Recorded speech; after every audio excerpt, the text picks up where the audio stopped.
Hello and welcome to thirds in first and third position. This is a continuation of the last video where we did thirds in first position, and I'm going to be taking a break from filming until the second half of May because I'm traveling to Greece in April. I will be away and we'll be working with my pianist together, and in the first half of May my pianist is coming to Berlin and we will be working together, so I won't be making any videos until the second half of May. And so that you have enough homework and have plenty to work on, I'm going to be talking about how we can work on thirds in first and third position, how you can start practicing them. This is for anybody who has never played any thirds. This is also fine if you've never played in third position, because this is a very good way of starting to teach your hand where third position is. And this is, of course, wonderful for any of you who would like to work on sound quality and intonation and improve your left-hand violin technique. Ruggiero Ricci always said that practicing thirds is probably the best thing you can do for your left-hand violin technique, because we are working the weak part of the hand, third and fourth finger.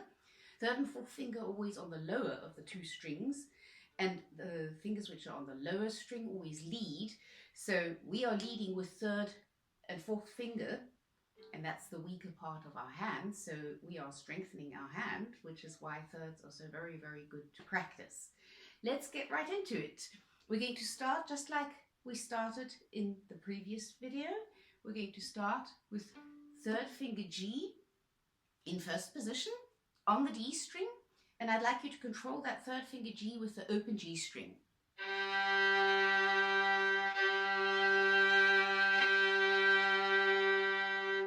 Make sure it's in tune and play several whole bows on both the open G string and your third finger G.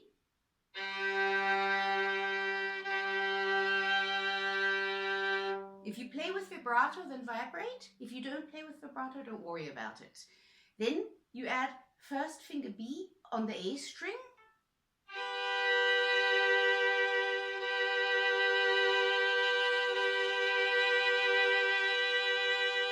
And just play that a few times.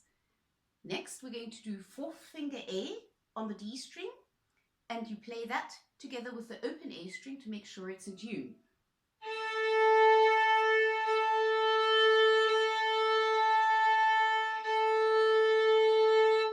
And then you add second finger C on the A string.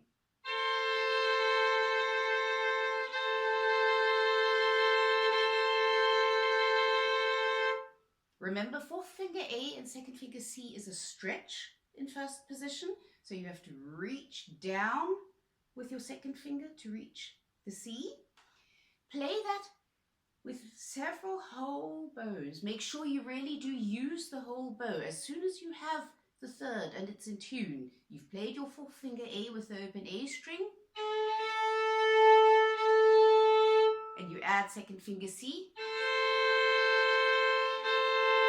And as soon as it's in tune, you play several whole bows and make sure you use the whole bow.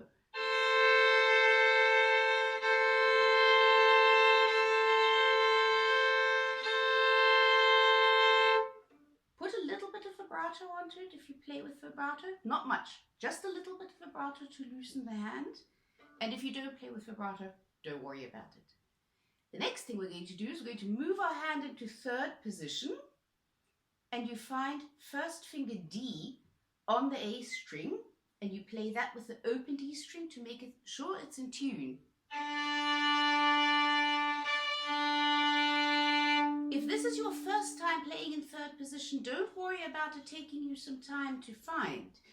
You put your first finger where you had your third finger in first position.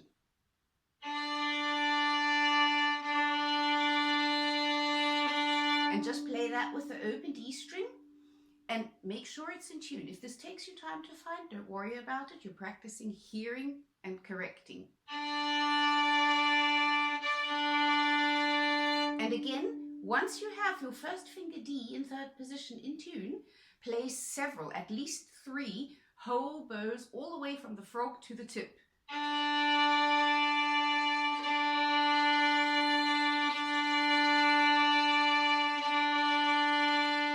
And then you add third finger B on the D string and you play that third finger B together with open G string to make sure it's in tune.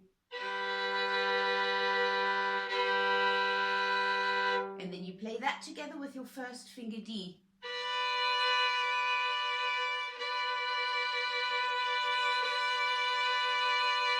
And again, several whole bows.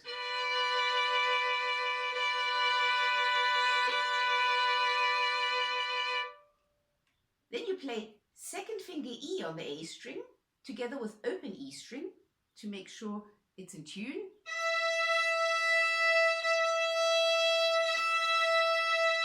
Again, several whole bows once you have it in tune.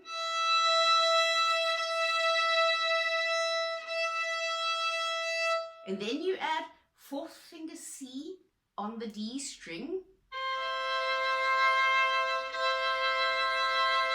You can control fourth finger C with open G string as well. And then you play fourth finger C with second finger E.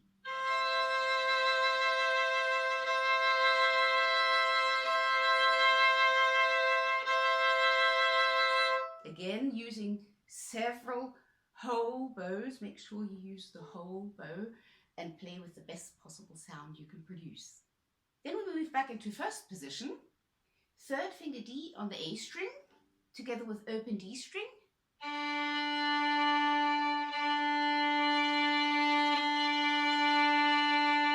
Make sure it's in tune, and as soon as it's in tune, again, at least 3 whole bows using all the bow. Make sure you have quite a high bow speed. You want to do this with the best sound that you can produce. And then you add first finger F sharp on the E string.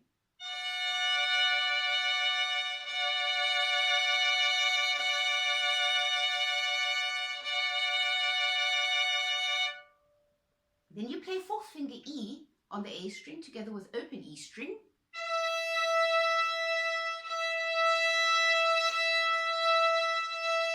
And you add second finger G on the E string.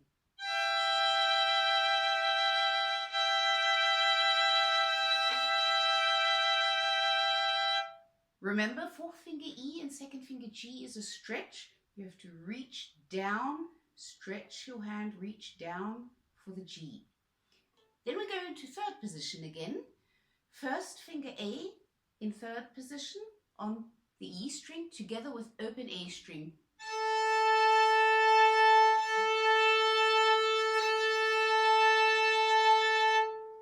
Then you add third finger F sharp on the A string. Play that together with the open D string to make sure it's in tune.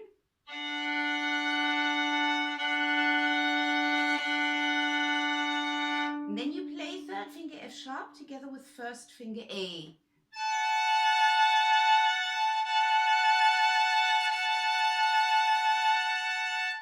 And then you play fourth finger G on the A string together with open D string.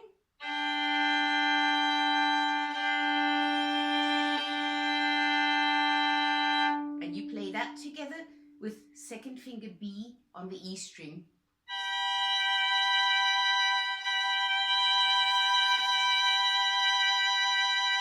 And if you like, you can play a chord adding open G string and open D string. You just slur the notes together. You play open G and D string, and then you just slur over to fourth finger G and second finger B.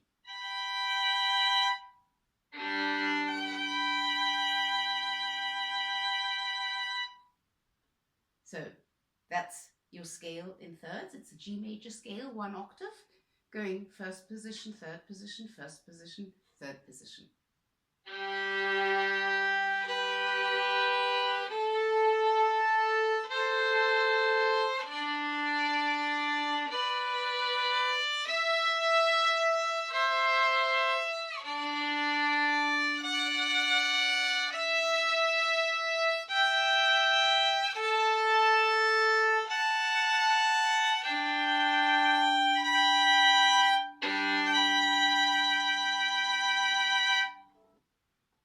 I played you the scale so that you get an idea of how it sounds like if you just play each note with one bow.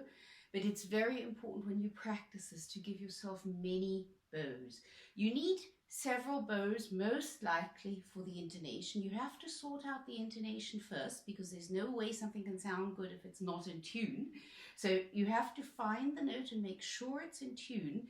And once you have it, then play at least 3 full bows where you're playing the note, where you're playing your third in tune with a whole bow. That's so important for our bow technique, so that our arm gets used to a big movement using the whole bow. And it's important for our intonation, because if we have a good sound, then it's much easier to hear the intonation precisely. So be very critical with intonation. Don't get impatient if it takes some time. Sometimes one really needs some time to find the note. For example, if I'm going into third position and I'm looking for first finger A,